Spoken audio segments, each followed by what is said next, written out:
tous les volumes. Avant de trop, on va dire, entrer en détail sur cette question, ce qui pourrait peut-être sembler simple, on se demande peut-être qu'est-ce qu'un madhab tout simplement. Cette question qui n'est pas toujours claire pour tout le monde. Qu'est-ce qu'un madhab et pourquoi il y en a plusieurs, pourquoi il n'y en aurait pas un seul puisque les textes sont simples, le Coran et la Sunna. Bismillah ar-Rahman ar-Rahim, alhamdulillah. Wassalatu wassalamu ala rasulillah wa ala alihi wa sahbihi. Déjà, pourquoi tu as une casquette Ralph Lauren? Déjà, pourquoi tu n'es pas en tenue traditionnelle avec le barnous? Pourquoi? Ou la kashabia? Voilà. Déjà, moi, quand je vois quelqu'un comme ça, quand je suis dans un état d'esprit islamique, je ne suis pas bien. Ah, OK, il y a pas de souci. Attends, je remets. Ah, il y a pas de souci, je remets. ومن يتبع هداه. أما بعد أيها الإخوة والأخوات السلام عليكم ورحمة الله وبركاته. تقبل الله صيام الجميع وتقبل الله قيام الجميع وجعلنا الله وإياكم من المعتقين من النار ببركة هذا الشهر الكريم. Donc pour revenir à la question Cheikh Azzeddine, qu'est-ce que un madhab? Alors le mot madhab d'abord en arabe vient du verbe dhahaba. Dhahaba madhaban. Le mot madhab en fait est tiré de ce verbe qui est dhahaba, dhahaba c'est-à-dire aller vers. Donc là aller vers c'est pas physiquement, mais c'est une question d'opinion, c'est une question d'avis. Quand il y a une question posée, je vais aller vers un avis, tu vas aller vers un avis. Donc moi, je vais vers cet avis, toi, tu vas vers cet avis. Donc, mon madhab est cet avis, et ton madhab est l'avis que tu as décidé ou pour lequel tu as opté. Donc en fait, le mot madhab, ça vient du lieu où on va. Mais comme c'est pas un lieu physique, donc matériel, mais il s'agit d'un avis.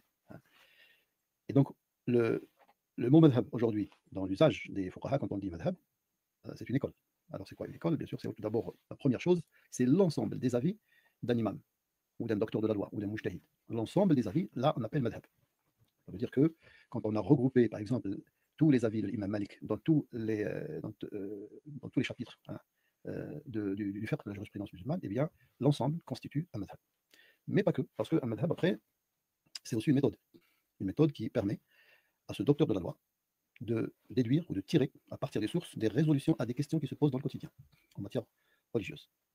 Voilà, donc c'est pour ça que les Sahaba avaient des madahib, tabi'un, c'est-à-dire les successeurs des compagnons du prophète avaient aussi des madahib, et après, donc ceux qui sont venus après, jusqu'à ce que ces grands imams connus aujourd'hui, les 4 écoles, eh bien c'est pareil, ils ont des madahib.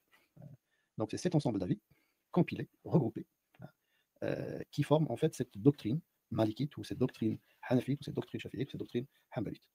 Voilà ce qu'on peut appeler un madhab. Alors pourquoi on se demande pourquoi il y en a 4 tout simplement, pourquoi pas plus, pourquoi pas moins? Alors c'est une bonne question. Pourquoi 4? Personne n'a décrété que les madhhabs sont de 4. Je peux dire c'est un accident d'histoire, si on peut dire, ou voilà, c'est venu comme ça le chiffre. En fait. Personne ne l'a décidé. Parce qu'en fait, il n'y avait pas que 4 madhhabs. Quand on a Suyuti, par exemple, quand il a essayé d'évoquer les savants qui avaient un madhab. Quand je dis un madhab, ça veut dire qu'ils ont cette école de pensée juridique qui était appliquée dans un territoire quelconque, qui était appliquée dans le domaine de la fatwa, dans le domaine de la juridiction, c'est un qada, dans le domaine. Elle était enseignée aussi dans les écoles, dans les universités de l'époque, c'était dans les jawami', dans les mosquées, dans les grandes mosquées. Donc il a cité ça, ce qui était connu, qui était déjà suivi, exactement au même titre que le malikisme, le hanafisme, le hanbalisme ou le shafi'isme. Donc il y a Sufyan Thauri, donc qui avait un madhab, qui était appliqué peut-être une partie en Irak, une partie à Nisapur par exemple, il est mort en 161 de l'Hégire. Il y avait aussi Al-Awza'i, qui était au Levant, il est né à Damas, mort en 157 de l'Hégire, et qui il a vécu aussi à Beyrouth, au Liban, donc qui était le grand faqih aussi de cette région. Son madhab, il a même atteint l'Andalus, c'est-à-dire le premier madhab qui est rentré dans l'Andalousie, c'est-à-dire dans l'Espagne musulmane, c'était l'école de Awza'i, avant que le malikisme se propage dans cette région et devienne malikite. On a Ibn Sa'd aussi, qui était un savant, il est mort en 175 de l'Hégire, qui était donc le faqih, le grand imam de l'Égypte. Et on a aussi Daoud al-Zahiri, mort en 270, qui donc jusqu'à maintenant, le madhab al-Zahiri est encore appliqué ça et là, même s'il n'est pas adopté par une autorité officielle, mais dans l'histoire, il a été par exemple adopté par le Mouahidoun. Donc le Mouahidoun, c'est cette dynastie qui a pris le pouvoir après on appelle les Almohades. Donc, a pris le pouvoir après les Moravites. Les Moravites.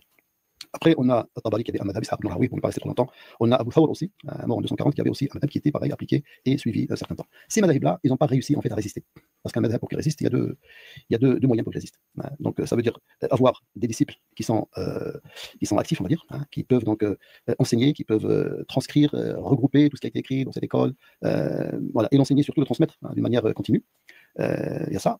Et un autre moyen aussi, c'est quand un gouverneur quelconque ou un calife opte pour un madhab pour qu'il l'applique pour qu'elle devienne la loi en vigueur dans un pays. C'est pas nous qui le disons. Voilà, c'est pas nous qui le disons. Ce n'est pas moi, Régulus, qui le dit. Donc le madhab, donc vous avez vu, c'est un accident de l'histoire. Il y en a eu 4, comme il pourrait y en avoir 10 ou 20 ou 30 ou 40. En gros, c'est un Koh-Lanta. Il en a resté plus que 4 au bout du compte. Et le madhab, il s'en sort comment? Soit il est suivi par beaucoup de disciples, transmis par beaucoup de disciples, entretenu par beaucoup de disciples au cours du temps et de l'espace, ou soit donc il est répandu, ou soit il est adopté par un gouverneur. Donc forcément qui va le subventionner, qui va tout mettre en place pour l'enseigner. Et donc ces madhab, en fait, ils n'ont pas eu cette chance-là. Les 4, ils ont eu cette chance. Voilà. Donc en fait, il y a eu bien plus que 4 écoles. Et comment expliquer toute cette divergence, alors même que tout le monde est d'accord sur la source, donc les textes qui sont Coran et Sunna, et parfois même on retrouve des divergences au sein d'un même madhab. Comment expliquer cette divergence-là? Alors la divergence, pour l'expliquer, il faut beaucoup de temps, on va essayer de résumer. La divergence... Ah mec, la divergence, ça angoisse, il faut du temps pour l'expliquer. Il n'a pas fallu beaucoup de temps pour expliquer le principe du madhab, mais le principe de divergence, il faut beaucoup de temps. Voilà, pour expliquer ça, il faut beaucoup de temps pour te faire avaler la pilule. Oui, oui, oui. Vous comprenez maintenant l'importance de la divergence? Les gens vont dire oui, le consensus, par exemple, les gens ils peuvent l'expliquer rapidement. Voilà, même pas en 2-3 minutes, explique le consensus. Mais la divergence, ça prend beaucoup de temps. La divergence, elle date déjà depuis le Sahaba, pendant le vivant du prophète sallallahu alayhi wa sallam. Parce qu'en fait, le texte, même s'il s'agit d'un texte juridique, on va dire, qui a été énoncé et façonné d'une manière juridique pour qu'il ne laisse pas de zone d'ombre dans la compréhension, et on a toujours différentes interprétations. Pour n'importe quel on va dire, règlement transcrit, il y a toujours des divergences pour comprendre. Ah, pour n'importe quel règlement, même le plus clair, il y a toujours des divergences. Ya Rabba. C'est pas nous qui le disons, voilà. Il y a toujours des divergences, même dans les textes les plus clairs. Donc comment vous voulez qu'on s'en sorte, les frères? Comment vous voulez qu'on s'en sorte? On est dans la merde de la divergence, on se noie, nous nous noyons. Pendant l'époque du prophète sallallahu alayhi wa sallam, Sahaba, dès que le prophète était absent, dans les interprétations, et parfois ils sont divergents.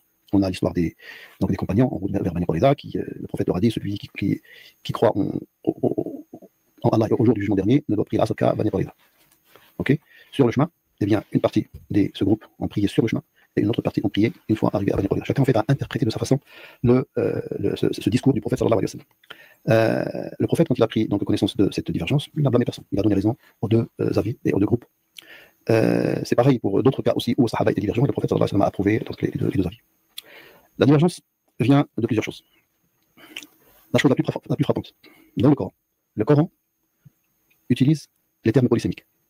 Un terme polysémique, c'est un terme... Le mec, il est en train de te dire la divergence vient d'un ordre pas clair. En fait, c'est ça qu'il est en train de te dire.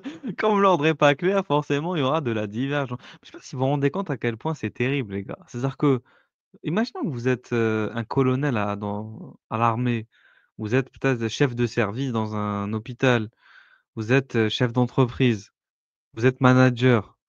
Vous êtes même un père ou une mère de famille. Vous donnez une instruction à votre enfant. OK? À vos 3 enfants, vos 4 enfants, vos 5 enfants. Par exemple, nettoyez votre chambre. Allez nettoyer votre chambre. Je vous laisse 1 heure, je reviens dans 1 heure, je veux qu'elle soit nettoyée. Est-ce que, y a un enfant qui va dire: «Moi, je pensais que ce serait dans 2 heures. Moi, je pensais que ce serait dans 3 heures. Moi, j'ai même pas entendu». Non, voilà, l'instruction est claire, en fait. Nettoyez votre chambre, je reviens dans 1 heure, je veux que tout soit, voilà, propre. C'est tout. Si les gens divergent sur l'application d'une instruction, c'est qu'elle n'est pas claire. Je suis désolé. C'est-à-dire que le prophète, non seulement lui, n'était pas clair, mais même Allah n'était pas clair. Parce qu'Allah utilise des termes polysémiques. Qui t'a dit d'utiliser des termes polysémiques? Utilise des termes monosémiques. C'est trop. C'est trop. Utilise des termes qui sont univoques. Pourquoi tu utilises des termes polysémiques?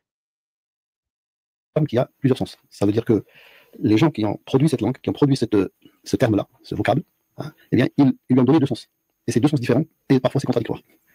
Prenons par exemple l'exemple de la période de divinité. Allah subhanahu wa ta'ala dans le Coran... Ya Rabbak, des sens contradictoires. C'est-à-dire qu'Allah, il n'aurait pas pu se débrouiller pour révéler son putain de Coran dans une langue qui ne soit pas aussi polysémique يا جدك.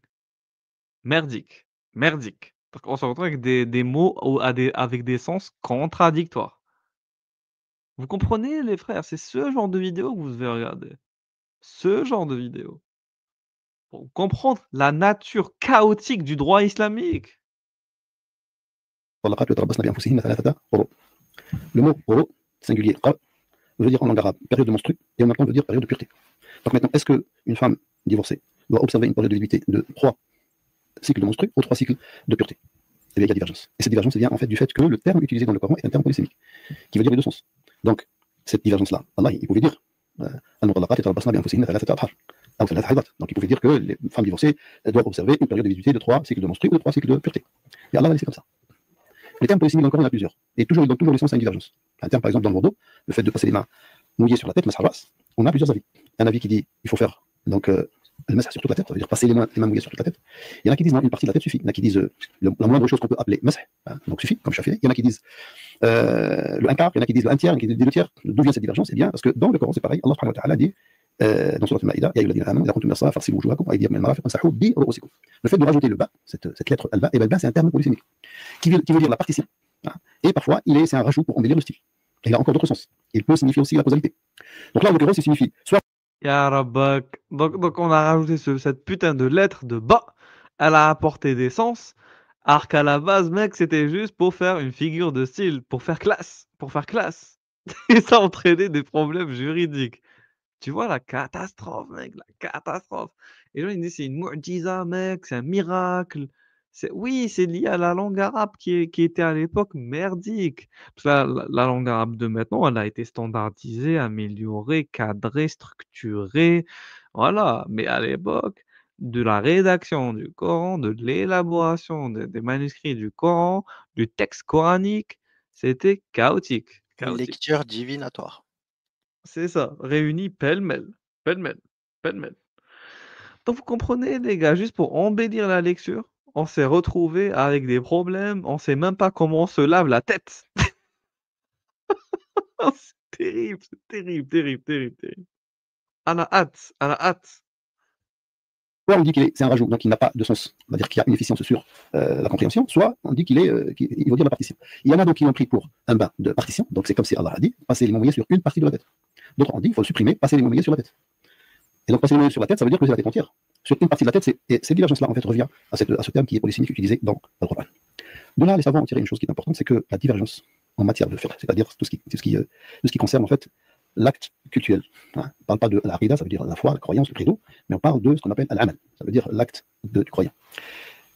Ils ont tiré une chose qui est importante, c'est que la divergence dans ce domaine-là est voulue par Allah. Alors pour une sagesse qui est derrière. Alors c'est quoi cette sagesse? C'est que ce qui va donner à réfléchir en fait au docteur de la loi, c'est en fait le fait d'apprendre à interpréter, d'apprendre à faire l'analogie par exemple, d'apprendre à faire ce qu'on appelle l'ijtihad.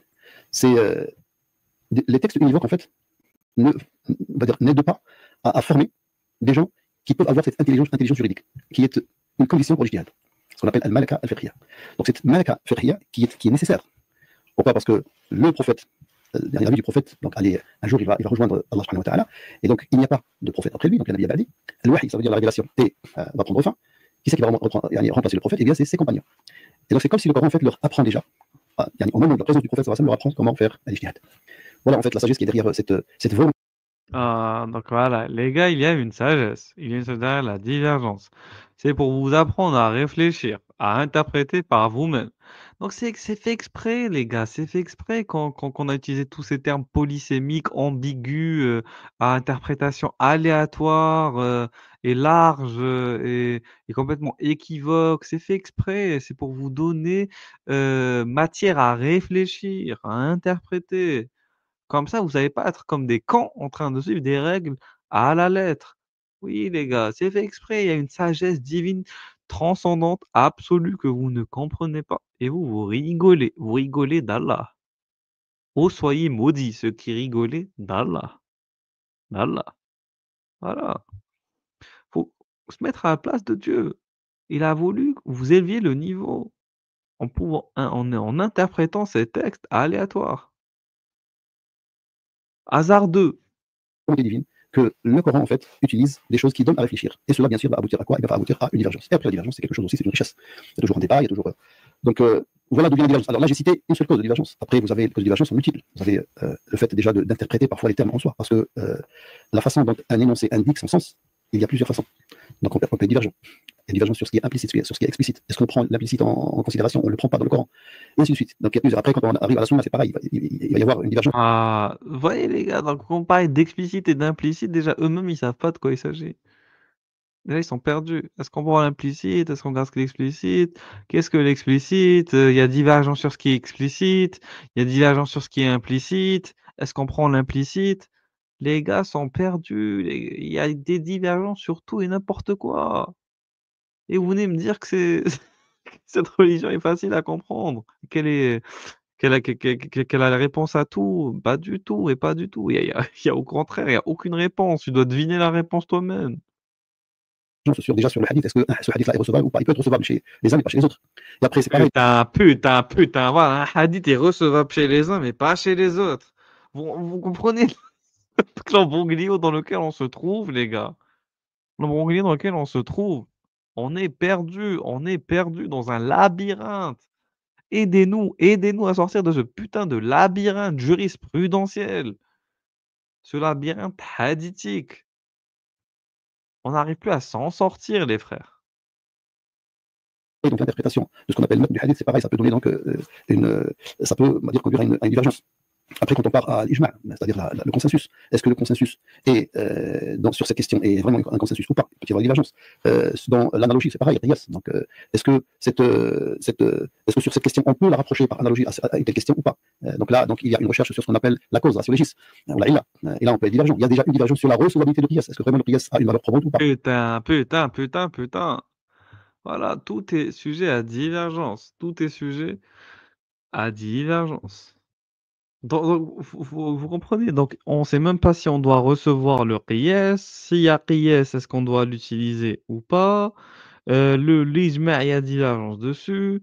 Il y a divergence sur le hadith. Voilà, tout. Il y a des divergences sur tout. Tout. C'est insoutenable. Ah là là.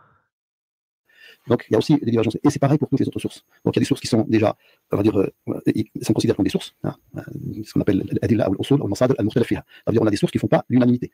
Donc, pour ceux qui optent pour cette source, donc ils vont légiférer selon cette source. Pour ceux qui ne, pour eux, il ne s'agit pas d'une source, eh bien, ils vont s'abstenir et ils ne vont pas légiférer selon cette source. Vous avez par exemple le principe de précaution. Il y a une divergence sur ce principe-là. Vous allez par exemple trouver l'imam Malik qui l'utilise beaucoup.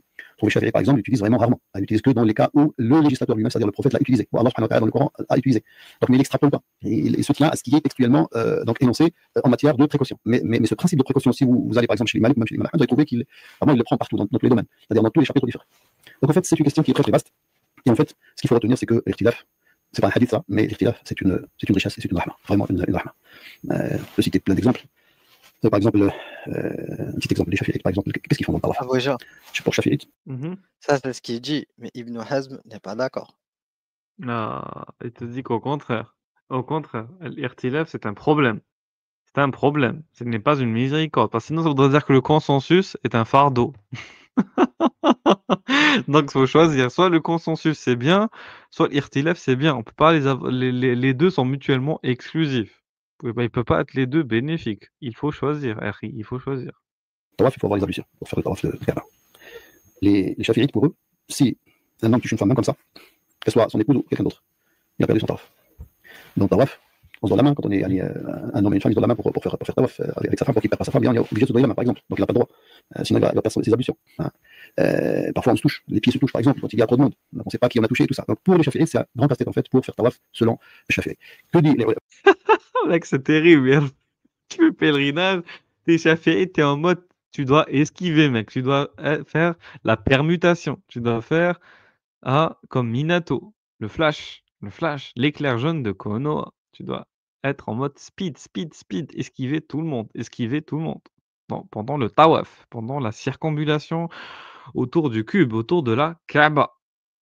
Voilà. Bon, parce que si tu touches ne serait-ce que pendant une fraction de seconde, tu perds tes ablutions.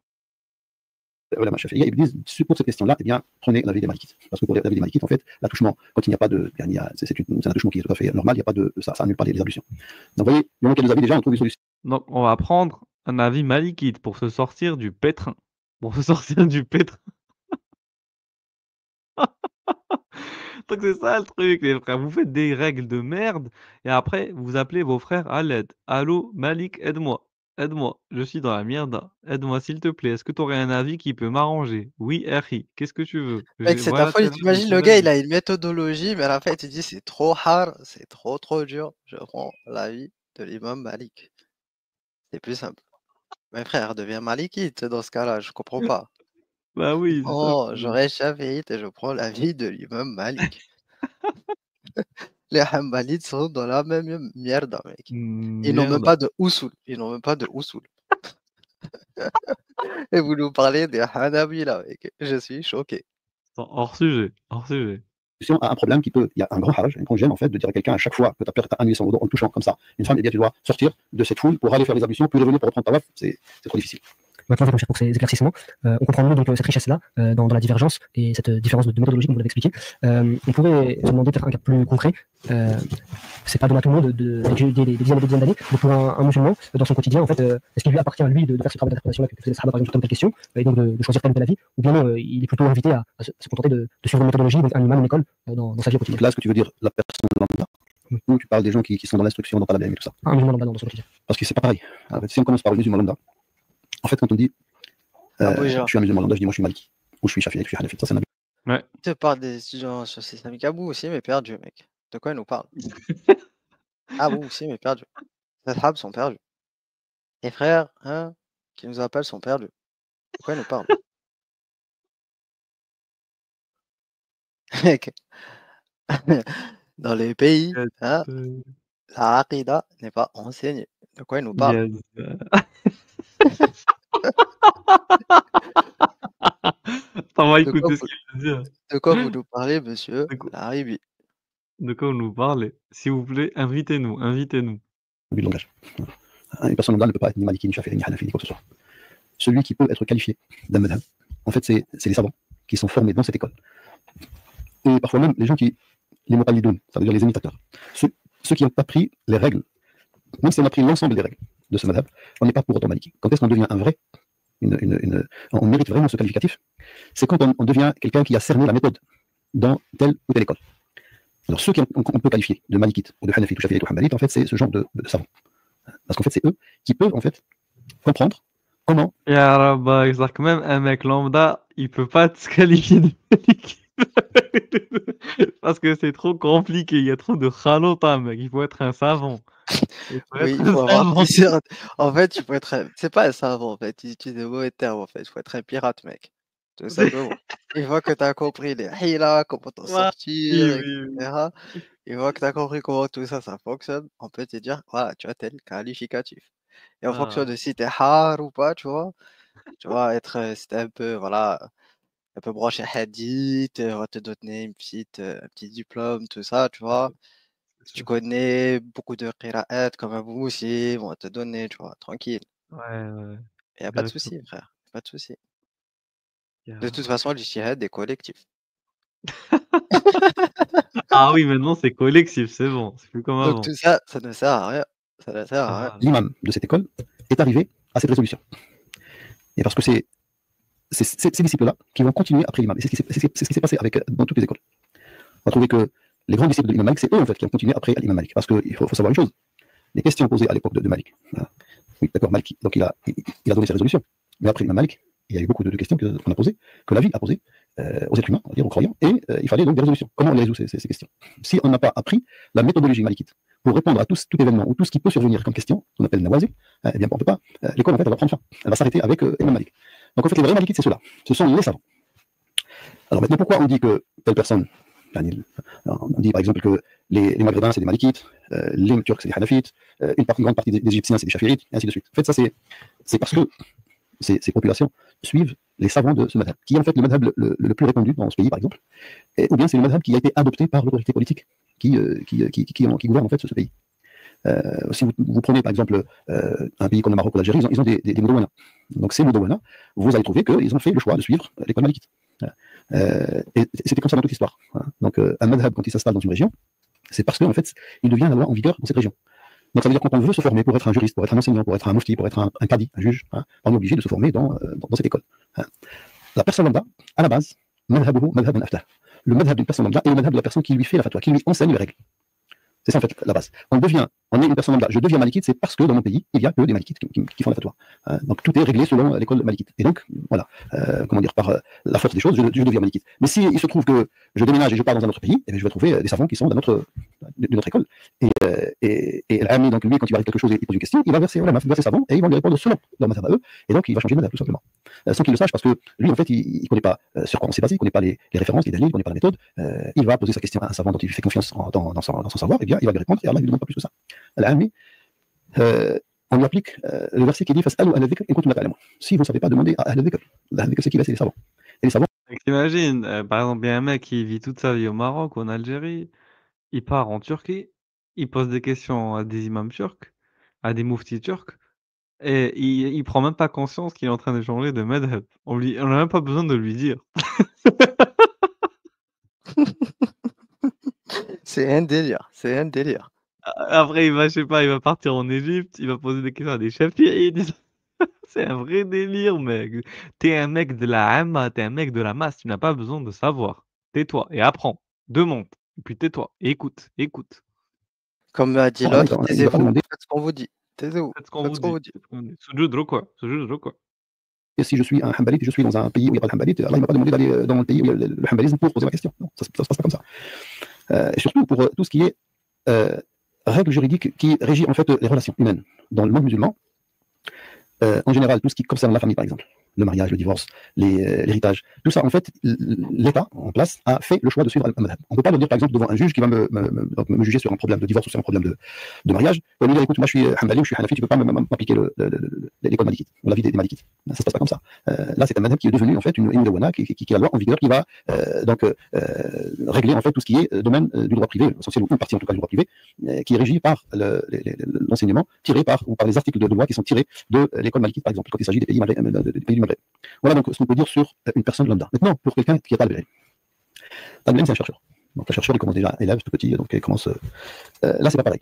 Quand on est petit, c'est-à-dire on vient de commencer, on commence par les petits mukhtasar. Selon un seul madhab, c'est bien sûr, c'est tout à fait normal, tout à fait logique, aucun problème. Parce que déjà, souvent, on commence. Parce que là, on ne parle pas de quelqu'un qui est déjà à l'université, on parle de quelqu'un qui commence. Vous savez, quand on forme des savants, quand on veut former des spécialistes en matière de sciences religieuses, ça commence déjà dès qu'on est petit. Ça commence dès la primaire, après le collège, après le secondaire, après, dans certains pays musulmans, il y a un lycée shara'i, ça veut dire un lycée où on apprend les sciences religieuses. Il y a un collège où on apprend. Le mukhtasar pour le primaire. Le mukhtasar pour le primaire. De quoi vous nous parlez, les frères? Quand vous nous parlez du mukhtasar de l'imam Khalil, de quoi vous nous parlez? Vous sortez le mukhtasar de l'imam Khalil. Donc, s'il vous plaît, sachez que c'est une source, voilà, pour les débutants, les ultra débutants. Voilà. Il faut élever le niveau, s'il vous plaît, le niveau. Les sciences religieuses. Donc, quand on est débutant, on commence toujours selon un madhab. Et là, donc, parce que c'est une question en fait méthodologique. C'est toujours le conseil en fait qu'on donne, que donnent en fait les savants, c'est de commencer par un madhab et ensuite donc on évolue. Après, on va passer à essayer de comprendre le pourquoi dans un madhab, c'est-à-dire par exemple, chercher quelles sont les références, sur quoi on s'est basé pour avancer cette vie dans cette école, quelles sont les preuves, adilla, de ce madhab, et on commence en fait à apprendre la méthodologie utilisée dans cette école-là pour arriver à une telle ou telle résolution. Donc là déjà, on a bien avancé. Et après, bien sûr, pour avoir vraiment cette malaka, cette vraie intelligence du fiqh, c'est quand on commence à faire le fiqh al-muqaran. Le fiqh al-muqaran, ça veut dire qu'on compare entre les avis et on cherche toujours quelles sont les causes de divergence, c'est quoi les dalils. Là, c'est quand tu as activé le Sharingan, mec. Quand tu actives le Sharingan, là, tu peux faire le fiqh comparé. Voilà, mec, tout simplement. Et les preuves de chacun. Et en fait, c'est ça qui va, on va dire, développer une intelligence juridique chez le chercheur. Donc, Ibn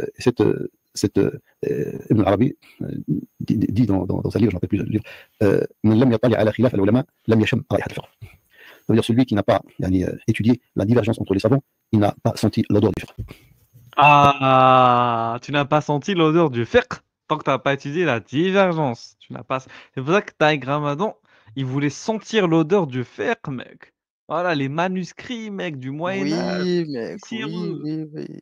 Oui, il fallait faut Voilà. sentir, mec, faut sentir l'odeur du Mec, mentalité Ibn Arabi.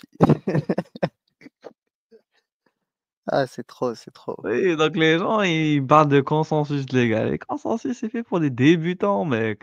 Voilà, allez lire les livres de divergence. Développez votre intelligence jurisprudentielle, s'il vous plaît. Voilà, donc ce qu'on peut dire sur donc, les deux, pour quelqu'un, c'est-à-dire sur le plan méthodologique et pédagogique, c'est une chose. Sur la pratique quotidienne d'une personne lambda, c'est autre chose.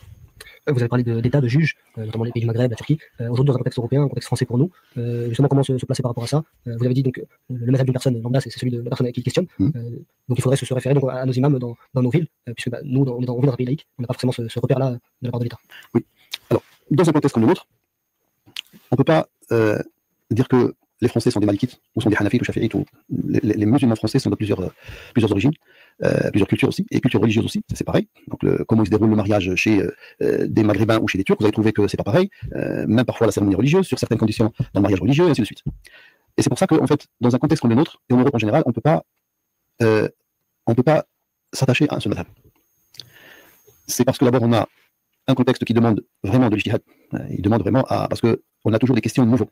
Il y a aussi parfois des contraintes. Il y a aussi des lois qui sont en vigueur, qui peuvent parfois être en contradiction avec des lois religieuses. Et donc en fait, pour chercher une conciliation, pour pouvoir vivre sereinement sa religion et sereinement sa citoyenneté, il faut qu'on développe une intelligence qui peut en fait concilier. Et ça, en fait, on ne peut pas s'attacher à un seul madhab. On est obligé d'avoir un petit peu une largesse dans notre recherche. Ça veut dire élargir la recherche pour pouvoir justement trouver des résolutions qui peuvent être adéquates avec la vie qui vit dans notre. C'est une piraterie, mec. Il faut aller fouiller dans les avis marginaux. Exactement, pour survivre dans un contexte européen, dans un contexte de voilà, dar al-harb, dar al-kufr. Voilà, il faut survivre. Pour pas perdre sa peau. C'est la Behdila généralisée, mec. Oui, mec, oui. Un madhab, ça suffit pas. Il faut utiliser toutes les armes, toutes les cartouches. Dans un contexte laïque. Et c'est pour ça qu'on dit que, en fait, dans un contexte comme le nôtre, l'individu, même s'il s'agit d'un grand savant, en fait, le mieux, c'est toujours que c'est de se référer à des collèges de savants. Aujourd'hui, même dans le monde musulman. Dans le monde musulman, il y a ce qu'on appelle Majal al-Fiqhiyya, il y a Dawr al-Ifta. Pourquoi? C'est parce que aussi, dans le monde actuel, il y a beaucoup de choses qui ont changé. C'est-à-dire, si on s'attache, vous prenez par exemple n'importe quel Majal al-Fiqhiyya, vous dites quel madhab vous suivez, mais il ne suit pas de madhab. Le Majal al-Fiqhiyya, par exemple, le Dawli, il ne suit pas de madhab. D'abord, c'est tous les États musulmans qui sont représentés. Et le Majal al-Fiqhiyya, l'Alam islami, c'est pareil. On ne peut pas dire qu'on suit un seul madhab. Ce qui se passe, en fait, c'est que quand on pose une nazila, ça veut dire un événement, une question nouvelle, quand est-ce qu'on fait? Eh bien, on convoque des recherches. Collectif, mec. Collectif, merci. Voilà. Merci à Yanis Mahalli qui nous a enseigné le madhab, l'ijma' collectif. Voilà, l'ijtihad collectif, excuse-moi. Alors, on commence les recherches. Et il faut ratisser large, en fait. Il faut aller chercher chez les hanafites, chez les malikites, chez les anciens, même les madhab qui n'existent plus aujourd'hui. Mais dans les écrits, on peut les trouver ça et là dans les compilations de Muqarran. Et on essaye donc de faire des recherches pour aboutir à une résolution qui peut être donc adéquate avec notre époque. Donc, c'est exactement ce qu'il faut faire dans un contexte comme le nôtre. Il y a beaucoup plus de questions, même dans le quotidien. Parce que dans les majal al-fiqhiyya, toujours les nouvelles questions posées, en fait, souvent, c'est pas des questions dans le domaine du culte, par exemple. C'est à part peut-être le hajj, parfois, parce que bon, il y a eu. Il y a beaucoup, il y a de plus en plus de monde qui ont au hajj, par exemple, mais dans la prière, zakat aussi, parce qu'il y a beaucoup de valeurs aujourd'hui qui n'existaient pas ni au temps du prophète, ni au temps des grands imams, donc il faut trouver des solutions à ces nouvelles richesses. Tu vois, à chaque fois, il va te dire que ça n'a pas changé, mais après, il te dit non, en fait, tu vois, Oui, dans la hajj, oui. non, mais même dans la zakat, non, mais dans la, tu vois, il peut pas, mec, c'est comme l'autre là, Yannis, c'est pareil, il avait commencé à dire un truc et il s'est repris. Ils peuvent pas, mec, tu peux pas. Parce que si tu es dans l'honnêteté intellectuelle, parce que voilà, Oui, lui, tu vois, il a un souci d'honnêteté, parce que voilà, c'est tu vois, vrai, c'est vrai. il C'est veut vrai, ça. essayer de en dire, se trop en dire, comment on peut dire les C'est ça, choses, tu vois. c'est ça. Donc, Behdila, mec, Behdila, c'est comme Yannis a dit, ce n'est pas mon avis, ce n'est pas mon avis. Voilà, ouais, j'ai la casquette de l'islamologue, les frères. Aïe, De aïe, aïe, l'islamologue. aïe, aïe, aïe, aïe, aïe, Je aïe. suis chercheur de vérité. Laissez-moi tranquille. Laissez-moi tranquille. Dans le domaine de la prière et tout ça, bon, peut-être qu'il n'y a pas quelque chose qui est nouveau, mais dans beaucoup de domaines, en fait, ce qu'on appelle donc le majal al-mu'amalat, il y a beaucoup de choses nouvelles. Beaucoup de questions, comme par exemple la question des crypto-monnaies ou la question de tout ce qui est commerce, que ce soit sur Internet, le commerce sur les marchés boursiers et tout ça. Donc là, aujourd'hui, par exemple, quand on a créé ce qu'on appelle la finance islamique, il fallait en fait aller dans tous les sens pour chercher des résolutions. Nous, dans notre contexte, en fait, le nawazil, ça veut dire les questions spécifiques peuvent se poser dans tous les domaines.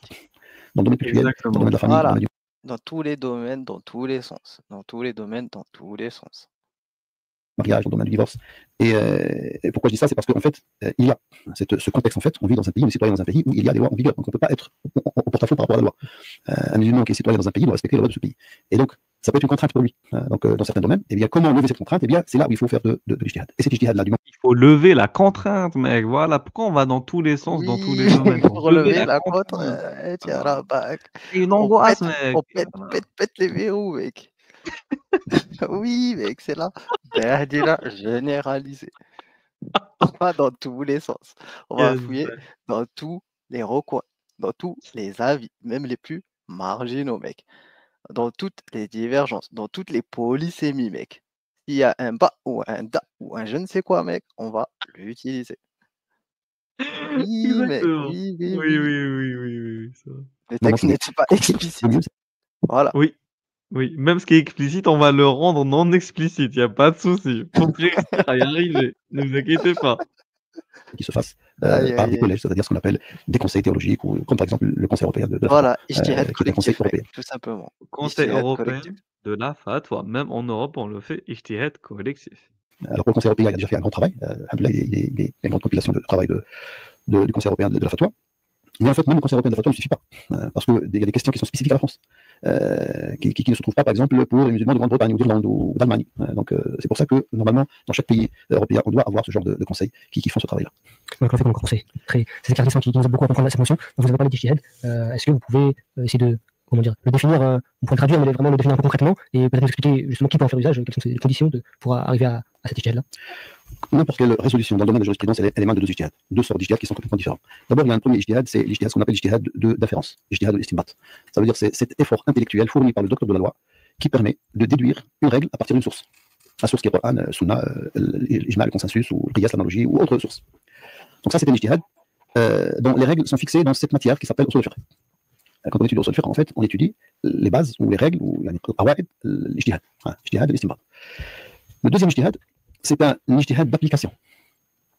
L'ijtihad d'application, c'est un ijtihad qui n'a rien à voir avec le premier. Le premier, c'est un ijtihad donc, qui est lié aux sources. Dans ces sources, il y a le Coran, et tout ce qui en fait en découle de cette première source. Donc il y a la Sunna, et les autres sources, tout ça découle du livre sacré, c'est-à-dire de la révélation. Donc c'est un ijtihad qu'on peut dire, entre guillemets, religieux. L'autre ijtihad, en fait, c'est un ijtihad profane. Profane, ça veut dire quoi? Ça veut dire que c'est un ijtihad qui ne se réfère pas au texte, mais il se réfère au contexte. Je donne un exemple pour clarifier. Ah, le contexte. Les savants du texte et les savants du contexte. Ah, Qui n'ont très rien à sombre, voir. mec. Rien à voir entre eux. Très sombre, mec. Deux Très vidéos sombre. quoi. Voilà, donc vous, les gars, la vidéo de tout à l'heure, le mec, ils se connaissent pas, voilà, ils savaient pas du l'IESH et tout, voilà. Mais faut comprendre, là, on est dans le réel, les mecs. Arrêtez de chercher dans les ouvrages maudits sans comprendre leur usage à l'époque actuelle. Parce que vous lisez sans rattacher ça à l'époque moderne et post-moderne. C'est ça votre problème, les gars. Faut comprendre comment est-ce que les gens de maintenant et ça amusant utilisent ces manuscrits, ces ouvrages pour faire la bête là en France et en Europe. Si je vous dis par exemple, quel est le statut de la zakat dans la religion musulmane? Vous savez peut-être que c'est un pilier, parmi les 5 piliers de l'islam, la zakat, donc c'est une prescription. Exemple sur le fric, mec. L'exemple qui me vient en question. Je suis désolé, il y avait 10 000 sujets, Oui, il mec, fallait parce que parler de la zakat. par exemple, dans un autre contexte, on a vu, par exemple, dans le contexte du jeûne, mec, on Oui, a oui, vu oui, qu'il oui. pouvait être temporairement suspendu, mec. Exactement, Voilà. exactement. Elle est Voilà. obligatoire. Ça, c'est dans l'absolu. Ça, c'est ijtihad al-istinbat. Ça veut dire que, parce qu'on a appris le verset, qui est appris au zakat, c'est répété plusieurs fois dans le Coran, et ça, en fait, ça nous donne, en fait, si vous voulez, cette règle qui nous dit qu'il y a un ordre de donner, de s'acquitter de la zakat, donc la zakat est une obligation. Il y a aussi le hadith du prophète, vous l'islam à la khams. Donc, l'islam se base sur 5 piliers dans la zakat. Mais, dans la réalité, est-ce qu'elle s'applique aveuglément, cette prescription? Non. Il y a des modalités d'application aussi, qui sont aussi tirées du texte. Donc, le texte, il nous donne la loi, il nous donne la norme, et il nous donne ce qui détermine cette norme dans une réalité. Et quand je dis dans une réalité, ça veut dire qu'il faut que le docteur de la loi, ou en tout cas le spécialiste, doit examiner cette réalité. Donc concrètement, si quelqu'un me pose la question, est-ce que moi, je dois m'acquitter de la zakat ou pas, je ne peux pas lui dire oui, comme ça, la zakat est obligatoire, non. Je dois d'abord lui dire, vous possédez combien? Il va me dire 1000 euros. Je vais dire 1000 euros, non, vous n'avez pas à vous acquitter de la zakat. J'ai dans mon compte 20 000 euros. Je vais dire depuis quand? Depuis une semaine. La zakat n'est pas obligatoire. je possède cette somme depuis 1 an. Est-ce que vous avez des dettes? Oui, j'ai des dettes, c'est pas obligatoire. Donc, vous voyez, une vérification, c'est-à-dire je dois vérifier est-ce que les modalités d'application sont réunies pour cette personne, si vous voulez, ou pour cette situation ou pas. Et ça, c'est un ijtihad c'est une vérification. Là, je ne vais pas utiliser le texte pour effectuer cette vérification, mais je vais utiliser donc, un ijtihad que j'ai appelé profane. C'est-à-dire, Mohamed Ghazali dit on utilise 5 choses. On utilise la raison, l'essence, la nature des choses, comment dire, la langue aussi, c'est-à-dire parce que parfois on rédige, par exemple, des contrats où on prononce des choses qui peuvent donner à un règlement, et on doit voir en fait si ce qui est écrit. Hein, donc, ça veut dire on doit l'examiner sur le plan linguistique.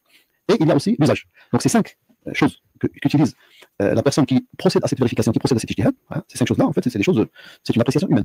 Hein, donc, et ça, en fait, n'importe quelle règle révélée, elle ne peut être traduite dans une réalité, ou elle ne peut être appliquée dans une réalité qu'à travers cette deuxième ijtihad, qui est appelée chez les spécialistes comme, soit on appelle tahqiq al-manat, c'est-à-dire le fait de vérifier le déterminant de la norme dans une réalité. Et c'est exactement la bonne traduction.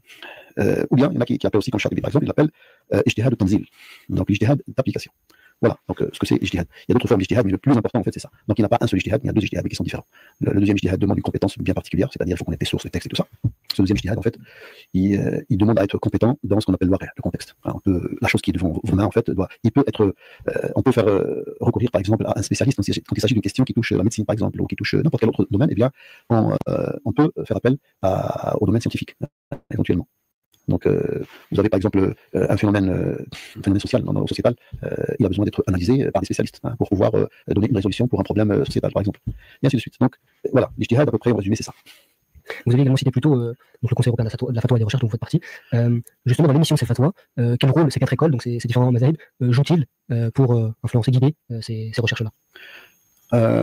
Alors, j'ai dit tout à l'heure, c'est que le mazahib, enfin, les collèges, ces conseils, c'est majami, hein, c'est un groupement de savants, collèges de savants qui se réunissent pour donner des résolutions à des questions qui se posent. Ils sont, en fait, leur domaine de recherche, c'est les mazahib, c'est les écoles. Comme là, je l'ai dit tout à l'heure, on a déjà les 4 écoles, mais on a aussi au-delà des 4 écoles. Hein, donc, même les écoles qui n'existent plus aujourd'hui, mais dans les écrits. Vous prenez par exemple un livre comme Al-Majmou' al-Nawawi, vous allez trouver que Nawawi, il va citer la vie de Abu Thawr, la vie de Thawri, la vie de l'Awza'i. Hein. Donc, ça, c'est des mazahib qui existaient auparavant, mais aujourd'hui, ils n'existent pas. Mais leurs avis sur certaines questions, on les retrouve dans les références. Même dans les Bidayat al-Mujtahid, c'est pareil. À chaque fois qu'il y a une question, il va citer les avis des compagnons, les avis des tabi'in, les avis de ces grands mazahib qui sont d'actualité jusqu'à aujourd'hui, les 4 mazahib. Hein. Donc, ces mazahib, en fait, ce sont le domaine en fait de recherche pour ces conseils, pour ces collèges de fatwa. Donc, alors sans bien sûr être fanatique dans le choix, parce que le problème des madhahib en fait, dans l'histoire, il y a eu quand même pas mal de fanatisme en fait pour le madhahib, ce qu'on appelle ta'assub al-madhabi. Ta'assub al-madhabi, c'est pas une bonne chose. Hein. Le point qui est négatif dans ce qu'on appelle al-madhabi, c'est-à-dire le fait d'adopter une école, c'est ce fanatisme en fait, qui parfois vraiment il déborde et ça peut devenir quelque chose vraiment qui est très très péjoratif. Ah, à vous dire. Donc tout ça évidemment, ça respecte, ça va dans l'esprit des... Il y a du fanatisme, mec. Du fanatisme. Toujours, comme le qadi, mec, où lorsque les prisons étaient prêtes, il te dit ce n'est pas assez. Voilà, du fanatisme, mec. Oui, mec. Oui. Mais on te laisse 7 piges, hein. Mais lorsque tu as apostasie, on ne va pas t'oublier, mec. Ne t'inquiète pas, tu vas passer devant le gouverneur, le calife. Exactement. Bezef. Des mazhab, Oui. ou bien c'est plutôt une évolution? Est-ce qu'on peut peut-être voir en Europe émerger dans les prochaines années un nouveau mazhab? Pourquoi pas, vous savez, un madhab ne se décide pas comme ça. L'imam Malik n'a pas décidé de constituer un madhab. Tout à fait naturel, donc il donnait cours, hein, il répondait à des questions, il faisait son ijtihad, et donc d'une manière tout à fait naturelle, donc il avait des disciples, ses disciples sont rentrés chez eux, parce que l'imam Malik a reçu des disciples de partout dans le monde, et ils sont rentrés chez eux, et ses disciples. Donc on fait le travail pour regrouper tous les avis de l'imam, ils les ont fait développer, et ainsi de suite, et c'est devenu, par on va dire, la force des choses, sont devenues des écoles suivies dans le monde musulman. Donc on ne peut pas décider comme ça, mais il peut émerger effectivement, parce que si un jour, je ne sais pas, par exemple, dans 50 ans ou dans 100 ans, on arrive à regrouper tous les avis qui ont été émis par les savants ici en Europe, et qu'on a rassemblé ces avis qui sont spécifiques pour l'Europe, bah, ça peut être un madhab. Il y a une chose qui ressemble à ça, en fait, on l'appelle pas. Mec, c'est sombre, qu'il dit. C'est-à-dire qu'il faut beaucoup de d'ijtihad. En gros, il est en train de dire si on a beaucoup de d'ijtihad, si on arrive à tout rassembler, on peut dire qu'il y aurait un madhab européen qui pourrait se constituer sur le long terme. Voilà, les mecs. Moi, je vous ai dit que ça allait arriver, ce madhab européen. Ça va finir par arriver. C'est juste une question de temps. Hein. Ça va arriver, le madhab européen, c'est évident. Parce que les musulmans ont de plus en plus de présence en Europe. Donc, c'est normal qu'ils aient besoin d'un madhab à eux. Voilà, qui prennent en compte le contexte européen. C'est logique. Un madhab, on appelle amal. Amal, par exemple, face Amal Tlemcen, Amal Tunis, Amal, le Amal dans le Maliki, par exemple, c'est une région, ou une grande ville, par exemple, hein, une grande métropole qui se spécifie en fait par un certain nombre d'avis en matière juridique, en matière de jugement, en matière de fatwa, parce qu'en fait ils ont dans un domaine ou dans plusieurs domaines parfois, ils ont un contexte qui est différent des autres. Alors leurs savants, qu'est-ce qu'ils font? Eh bien, ils vont produire des résolutions qui ne sont pas des résolutions du madhab. Ils vont sortir un petit peu de la vie qui est la plus répandue dans leur école. Et quand on a regroupé en fait ces avis qui sortent en fait de la méthodologie d'école, même si on garde la méthodologie, mais en tout cas ça c'est une autre résolution. Eh bien, on a regroupé ça pour dire que voilà, ça c'est spécifique à cette région. Pourquoi? Parce qu'il y a un contexte qui exige cette exception. Ça peut aussi devenir par la force des choses un madhab. En tout cas, moi j'ai toujours dit que pour les musulmans en Europe, alors on a les sources, bien sûr, qui sont le Coran, la Sunna, le consensus, le raisonnement analogique et tout ça, mais je pense qu'il y a deux sources qu'il faut vraiment que les savants et les spécialistes, ici en Europe, en tout cas je parle des spécialistes en fiqh, il y a deux sources qui sont importantes, qui doivent être réétudiées, et vraiment bien développées et bien appliquées. C'est l'istihsan et al-maslaha al-mursala. Parce qu'en fait, les deux grands leviers d'un ijtihad nouveau dans notre époque et dans un contexte spécifique, ce sont ces deux ijtihads-là. Qui représentent... Donc là, l'istihsan, c'est l'avis préférentiel ou l'opinion préférentielle. Et donc, quand il y a plusieurs opinions, on va préférer une par rapport à d'autres en fonction du contexte. Et la maslaha, c'est le bien, c'est l'intérêt commun. Voilà. Voilà, c'est le bien commun. Vraiment deux grands leviers pour pouvoir répondre aux questions nouvelles, Général. Questions où on est sous la contrainte et tout ça. Et donc le istihsan, il est appelé dans le jargon, je pense, des juristes français, il est appelé l'équité. Donc l'équité, nous on l'appelle la préférence personnelle du docteur de la loi, mais en fait c'est pas la bonne traduction, je pense. L'istihsan, pour le définir, c'est une résolution qui se base sur l'exception, où l'exception peut devenir la règle. Ça, le prophète alayhi salatu wassalam l'a pratiqué, avant même que les grands savants le pratiquent. Même si Shafi'i était contre tout ça, mais Shafi'i lui-même, il l'a utilisé sans l'appeler istihsan. Et c'est pareil pour... Ça, c'est une badila, mec, parce qu'il a appelé istihbab. Pour pas l'appeler istihsan, il l'a appelé istihbab. Putain de merde, putain de merde. Bazef. Toujours, mec, une hila. Je trouve une solution, mec. Voilà, il n'y a pas de souci. Une hila dans la poche. Donc, équité, pourquoi il parle d'équité? C'est parce que l'égalité, c'est quoi? C'est traiter tout le monde de la même manière. L'équité, c'est traiter tout le monde en fonction de ses besoins. Ben, c'est ce qu'il est en train de dire. En gros, cette règle, elle permet vraiment de prendre en compte le cas exceptionnel d'une personne et de pouvoir justement en faire de cette exception la règle. Voilà. C'est ça qu'il te parle de ça. Et là, le cas des musulmans en Europe, en termes de mécréance, ben, devient un cas d'exception qui devient une règle. Et est un cas d'exception qui va devenir la règle, en fait, parce qu'ils vont suivre la règle de leurs conditions de musulmans en minorité dans un pays de mécréants et pouvoir bénéficier de certaines opinions préférentielles qu'ils n'auraient pas pu avoir en terre islamique, par exemple. Voilà. Donc cet intérêt universel qu'il faut adopter dans l'ijtihad. Maintenant, comme chaque fois, vous avez donné pour nous éclairer, on s'approche de la fin, peut-être un dernier conseil. On a bien compris donc, que le but n'est absolument pas de créer une division, mais que cette divergence est une richesse. Peut-être un conseil pour les frères et sœurs qui nous écoutent, pour clôturer, comment vivre vraiment sereinement par rapport à la diversité de ses avis au quotidien. Oui, alors il faut tout simplement rester serein. Il faut savoir que quand on est personne lambda, Allah ne m'a pas demandé grand-chose, il m'a demandé ça veut dire quoi? Ça veut dire, eh bien, si vous ne savez pas demander à al-dhikr qui sont les savants. Vous êtes dans une ville, vous avez un imam, ben vous dirigez vers votre imam, vous lui posez la question. C'est pas la peine d'aller chercher une question, la réponse d'Arabie Saoudite ou du Maroc ou d'Algérie ou n'importe où, vous avez un imam qui est là. Hein. Alors, par expérience, les frères qui sont imams, quand ils n'ont pas la capacité de répondre à une telle question, parce que parfois il y a des questions qui sont simples, et quand il y a des questions dont les imams n'arrivent pas à répondre, en général, ils vont appeler, ils savent en fait vers qui ils se dirigent pour poser cette question et pour trouver une résolution. Donc, la simplicité, c'est ça en fait. Je dis toujours ça quand il s'agit par exemple le début du mois de Ramadan, contexte c'est l'Eid, les horaires de prière, faites ce qu'il y a dans la mosquée, c'est tout, là, vous ne demandez pas plus que ça. Je dis toujours aux gens, pour ne pas avoir de divergence, par exemple, dans l'Eid, il va y avoir une divergence l'Eid prochain, je dis aux gens, le soir du 29e jour, éteignez votre téléphone et allez faire ça dans la mosquée. Si l'imam déclare que demain c'est l'Eid pour vous, Allah subhanahu wa ta'ala. Allah ne vous demande pas plus que ça. Il ne faut pas demander d'aller chercher chez 1000 personnes qui vont vous dire des choses contradictoires. Pourquoi? Parce qu'en fait la divergence n'a pas de fin. Donc vous n'allez pas trouver quelqu'un qui va vous dire voilà, moi à mon avis c'est la vérité et le reste c'est le faux. Ça n'existe pas ça. Personne n'a jamais dit ça. Même les grands savants entre eux étaient voilà. Shafi'i disait donc mon avis pour moi est le vrai, mais l'avis de mon contradicteur, eh bien il peut être vrai aussi. Donc pour vivre sereinement sa religion, il faut simplifier les choses. Donc on pose sa question à qui on fait confiance. Un imam, normalement, quand il est dans une mosquée, donc ça veut dire que la communauté lui fait confiance. Donc ça suffit. Donc, alhamdoulilah, là aujourd'hui, il n'y a pas une ville en France où il n'y a pas au moins un imam. Si c'est pas, donc on est toujours dans un quartier, on a une mosquée, on a un imam, et alhamdoulilah, ça c'est suffisant. J'espère que vous avez profité autant que nous de ces enseignements pour donc clarifier cette question des 4 écoles du madhab, notamment dans le contexte que l'on vit en Europe. On vous remercie de nous avoir suivis encore une fois. N'oubliez pas de vous abonner, d'activer la cloche pour ne manquer aucune notification des prochains lives qui arrivent, Inch'Allah. Également, comme vous le savez, il y a la camotte qui est disponible donc sur la bio Instagram, dans la description de YouTube. N'hésitez pas à partager, à participer, à invoquer pour l'Institut afin de faciliter faciliter ce savoir-là et cette perpétuité dans le savoir, dans la science. Et également, comme on l'a rappelé hier, vous avez sur l'IESH, donc IESH.fr, le séminaire qui arrive rapidement pour les vacances d'avril, donc du 13 au 26, et pour profiter de cette ambiance-là vraiment physiquement sur place avec nos professeurs, nos éminents professeurs, nos savants, qui pourront vous enseigner plus longuement et ce sera encore plus profitable, Inch'Allah, sur place. Donc, cette ambiance-là de science. Voilà, on La arrête là. théorie de l'ambiance, mec. La théorie de l'ambiance. Ah, pourquoi il a dit quoi? Bah, qu'il allait avoir une bonne ambiance pour pouvoir apprendre. Ah oui. Bah oui, l'ambiance, c'est ce qui compte le plus. Toi, si tu envie d'aller à la mec, sa petite anecdote. Moi, dans ma famille, mec, quand j'étais jeune, on allait chez ma grand-mère, mec, le plus souvent pour, voilà, couper le jeûne du ramadan, voilà. Et ce qui se passe, c'est que, tu plusieurs mosquées dans la ville où elle habitait, je vais pas rentrer dans les détails.